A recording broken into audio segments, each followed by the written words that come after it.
합니다. 오늘도 기독교 강독회 시간을 통해서 우리에게 하나님을 더 올바로 알 수 있는 지혜와 지식을 주시고 하나님을 온전히 공경할 수 있도록 저희를 도우소서. 예수님의 이름으로 기도 올렸습니다. 아멘. 자, 오늘 이제 기독교 강요 제2장 믿음 그 정의와 속성에 대한 설명 28번째입니다. 자, 믿음이 확증해 주는 것은 세상적인 번영이 아니라 하나님의 은혜다. 예. 자, 그런데 믿음은 신적인 긍휼을 바라보는 것이라고 말하는데 우리는 그 긍휼에서 구원과 영생을 소유하게 된다고 이해하고 있다. 하나님께서 호의를 가지고 계시는 한 그 어떤 것도 부족하지 않게 된다고 하면 그가 자신의 사랑을 우리들에게 확증시켜 주실 때 우리는 넉넉하고 충분한 구원에 대한 확증을 가지게 된다. 예언자는 말하기를 주의 얼굴빛을 비치사 우리로 구원을 얻게 하소서. 예. 그러니까 믿음은 1차적으로 구원과 이제 영생에 관련된 겁니다. 예.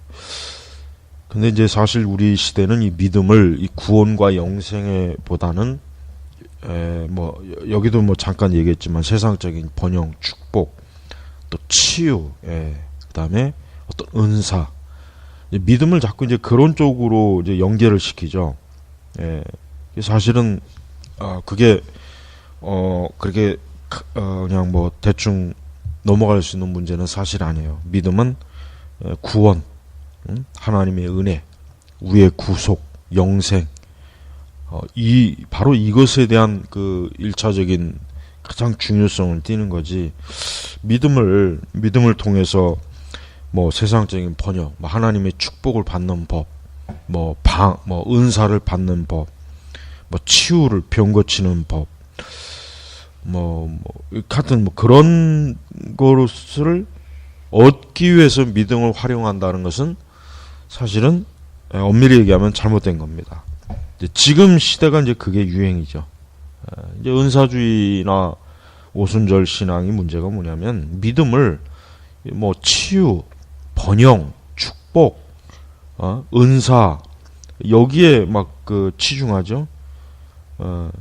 하나님의 구원이나 영생에 대해서는 극히 아주 정말 미미하고 또 아예 다루지도 않는 그러한 사람들이 굉장히 많아요. 너무 큰 문제예요, 그거는. 따라서 성경이 우리의 구원의 총합으로 제시하고 있는 것은 그가 모든 적개심을 없이 하시고 우리를 은혜로 받아들이셨다는 것이다. 이러한 사실들이 의미하고 있는 바는 하나님께서 우리와 화목하실 때 우리에게 형통되는 일을 막을 위험성은 더 이상 남아있지 않게 된다는 사실이다. 그러므로 믿음은 하나님의 사랑을 깨달아 알므로써 금생과 내세에 대한 약속과 또한 모든 선한 일에 대한 견고한 확신을 가지고 있지만 이러한 종류의 확신은 하나님의 말씀으로부터 인식될 수 있다. 여기서 이제 또 하나 믿음과 말씀. 우리는 이 말씀 자체를 중요하게 여기긴 하지만 그러나 말씀을 믿음으로 받아들이지 않거나 믿음으로 그 말씀을 확신하고 그러니까 믿음을 통해서 말씀을 인지하지 못하면 말씀에 유익이 없죠. 그냥 하나님의 말씀은 말씀이고 나는 나고 성경을 다 읽어도 그 성경이 아무 나에게 의미가 없다. 성경이 별 감화가 없다. 이런 사람도 많이 있어요. 그러니까 그 사람들의 그 문제는 뭐냐면 믿음의 문제겠죠. 믿음. 믿음은 이 세상에서 장수하거나 명예와 부귀를 누리는 일에 대해 분명하게 약속해 주지 않는다. 이 칼빈은 이렇게 단호하게 얘기했죠. 근데 이제 우리는 약속해 준다. 지금 시대는 그렇게 알죠.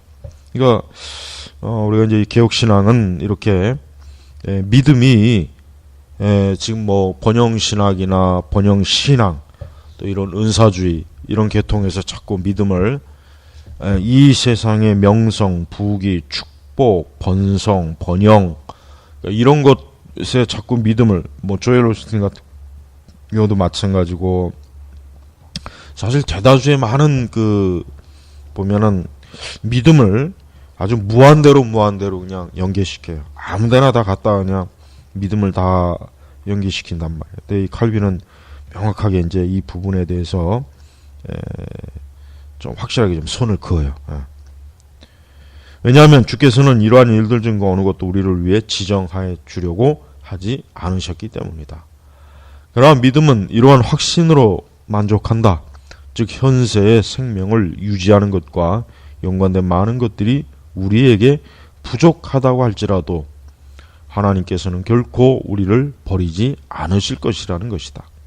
오히려 믿음의 중요한 확신은 장차 올 세상에 대해 기대하는 것에 있는데, 이러한 기대는 의심할 여지 없이, 여기서 이제 장차 올 세상에 대해 기대하는 것, 하나님의 나라, 천국, 영생, 이러한 기대는 의심할 여지 없이 하나님의 말씀을 통해 가지게 될 수 있다. 그러니까 우리가 사람들에게 믿음을 가지세요라고 했을 때 뭘 가지라는 얘기냐면 하나님의 나라, 하나님 영생, 천국, 이러한 현세가 아니라 현세보다는 영원한 생명, 영원한 하나님의 축복, 어떤 그런 거를 통해서, 그러니까 그런 거를 믿으라고 이제 우리가 이렇게 얘기하는 것이지, 믿음을 통해서 뭐 잘 될 것이다, 뭐 복을 받을 것이다.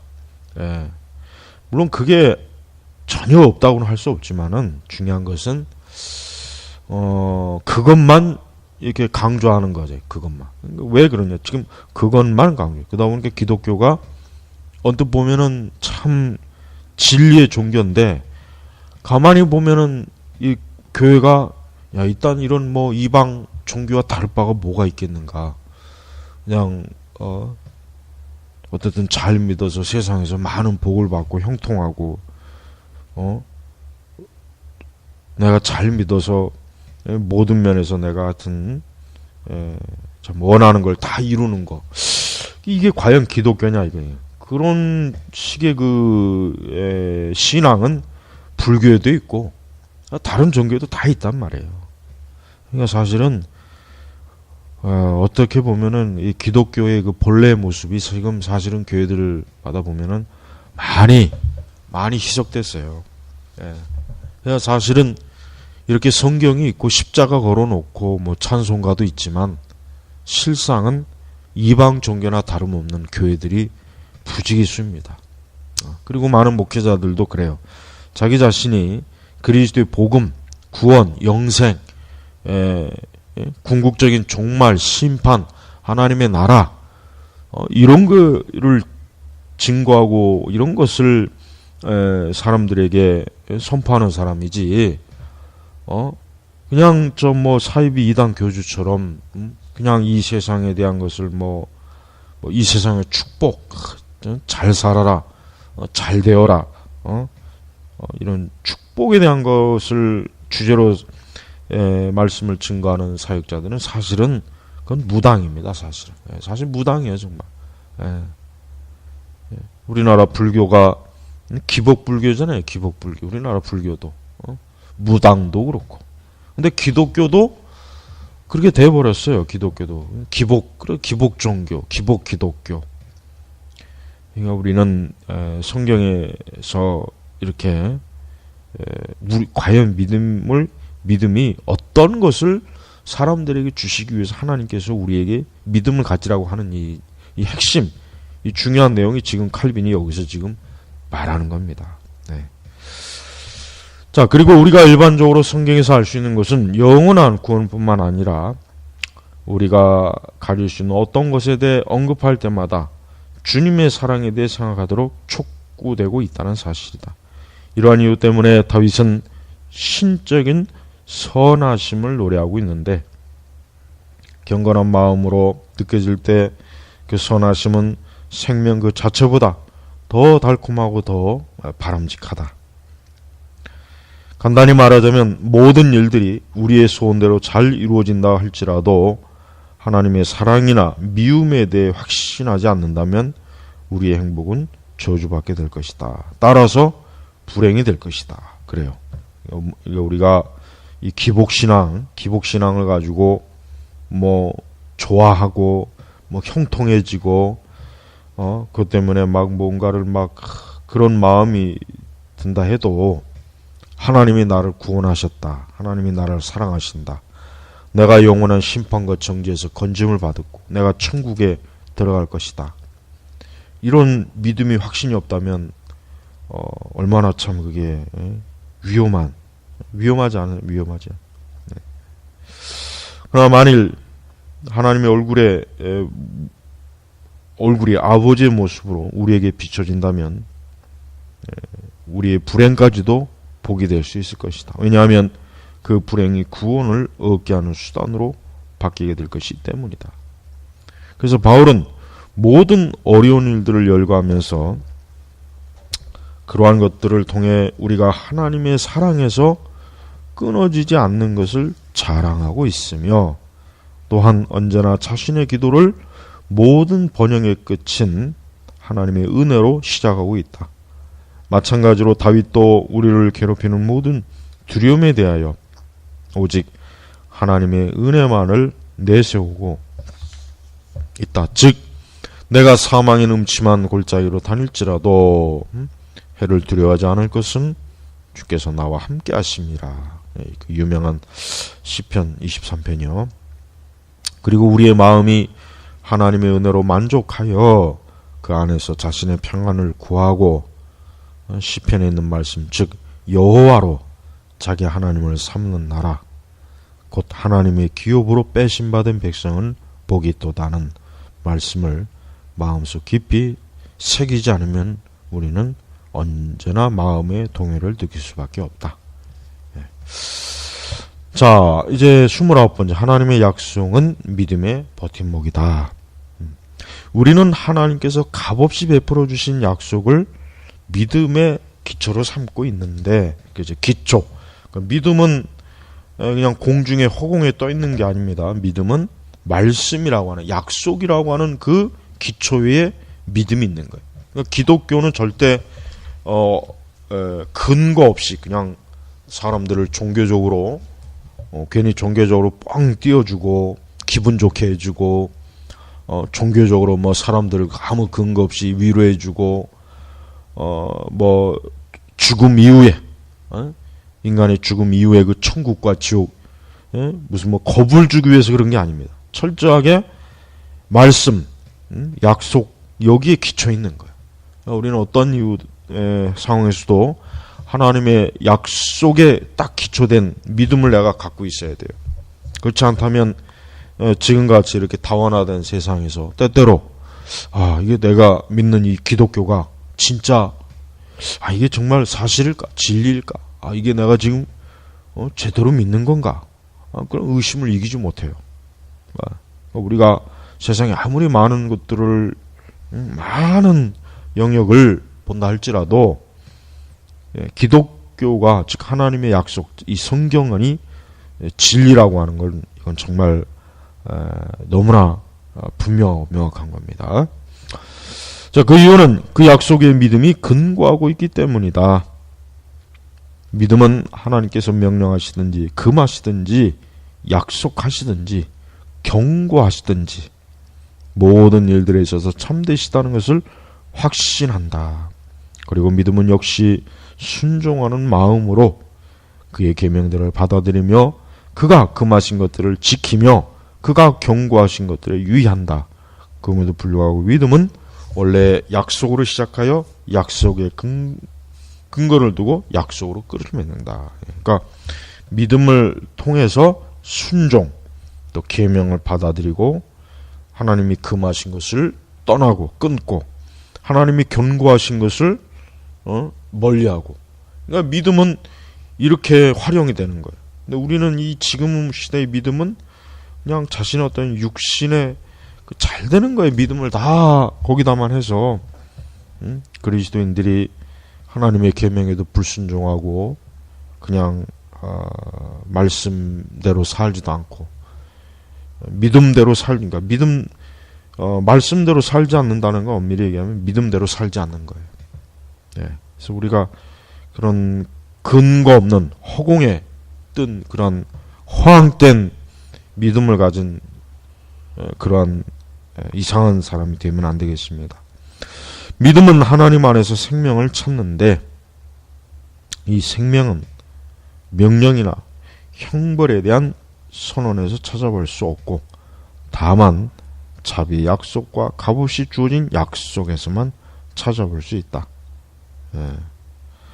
우리 자신들의 행위들대로 되돌려 보내지는 조건적인 약속은 우리가 우리 자신 안에 그 생명이 임재하고 있다는 것을 깨닫지 못한다면 생명을 약속해 주지 못한다.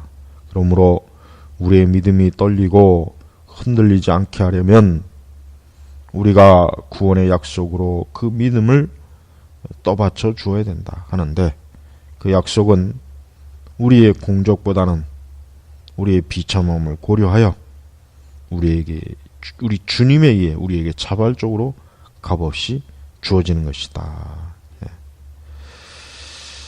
그러니까 사실은 이렇게 하나님의 이 값없는 은혜는 하나님의 약속도 그렇지만 그 약속을 믿는 믿음도 역시 하나님의 은혜입니다. 하나님께서 우리에게 값없이 주시는 거예요. 믿음을 하나님께서는 우리에게 어떤 대가를 가지고 우리에게 믿음을 우리에게 파는 게 아니라 믿음 자체도 하나님의 은혜다라는 것을 좀 알아야 되겠습니다. 그러므로 사도 바울은 복음을 믿음의 말씀이라고 증거하고 있다. 그는 복음을 율법의 계명들과 또한 약속들과 구별하고 있다. 왜냐하면 하나님께서 인정 많은 사신을 보내어 세상과 자신을 화목해 하지 않으신다면 믿음을 세울 수가 전혀 없기 때문이다. 여기서 복음을 율법의 계명들과 또한 약속들과 구별하고 있다. 이 복음은 철저하게 하나님께서 사람들에게 주시는 은사, 은혜예요. 율법의 계명, 율법의 계명은 인간의 행위를 요구하죠. 또 그러니까 좀 다르죠. 그는 자신에게 복음의 사역이 맡겨진 것은 믿어 순종케 하기 위함이며 또한 복음은 모든 믿는 자에게 구원을 주시는 구원 하나님의 능력이며 복음에는 하나님의 의가 나타나서 믿음으로 믿음에 이르게 한다 가르칩니다. 이것은 결코 이상한 일이 아니다. 사실상 복음은 화목하게 하는 직책이므로 하나님께서 우리에게 자비를 베풀어 주신다고 충분히 확실하게 증거해주고 있는 것은 복음 이외에는 없는데 복음에 대해 믿음은 지식을 얻기를 구하고 있다. 이 복음은 이렇게 참 하나님의 구원 또 하나님의 의 또 하나님과의 화목 또 하나님의 자비를 우리에게 베풀어 주시는 이 믿음은 참 보물이죠. 보물이에요. 그러므로 믿음은 값없이 주어진 약속에 근거되어야만 한다고 말하지만 신자는 각 방면에서 하나님의 말씀을 받아들이고 깨닫는 것을 우리는 부인하지 않는다. 그러나 우리는 자비에 대한 약속이 믿음의 본래적인 목표임을 지적한다. 한편으로 신자들은 하나님께서 악행을 심판하시고 보복하시는 자의심을 인정해야 하는 반면에 다른 한편으로는 하나님의 친절하심을 올바르게 숙고해야만 한다. 왜냐하면 성경은 신자들이 하나님을 인자하시며 자비로우시며 노하기를 더디하시며 인자하심이 풍부하시며 만유를 선대하시며 그 지으신 모든 것에 궁유를 베푸신다라고 묘사하고 있기 때문이다. 이런 말씀, 이런 약속을 우리는 어때요? 믿고 하나님의 인격, 하나님의 그 하시는 모든 일에 우리 자신이 확고한 뿌리를 이런 말씀에다 내리는 겁니다. 믿음으로 가지고. 믿음에 근거한 우리의 신앙은 분명히 그 믿음만큼 하나님이 그 약속을 이루어 주십니다. 그래서 기독교의 이 믿음이라고 하는 것은 세상에서 가장 중요한 것입니다. 만약에 믿음을 버리거나 믿음을 하찮게 여기거나 믿음을 또 이상한 심리적 현상으로 만약에 이해한다면 그 사람은 믿음의 유익을 전혀 얻지 못하고 오히려 하나님의 진노와 화를 잊게 되는 거예요. 그러니 누구라도 하나님을 믿고 말씀도 믿고 이 복음을 믿음으로 이렇게 그 삶이 믿음의 터 위에 믿음이라고 하는 그 말씀이라고 하는 터 위에 딱 견고하게 자신의 삶을 세우시길 바랍니다. 자, 기도하겠습니다. 하나님 아버지 감사합니다. 주여, 참으로 믿음은 중요하고 또 믿음이 없는 세대에 대한 주님의 탄식을 우리가 압니다. 하나님을 믿는 사람이 되고 하나님을 믿음으로 주님과 동행하는 우리 제너바 개옥교회 모든 교인들이 되게 하옵소서. 예수님의 이름으로 기도 올렸습니다. 아멘.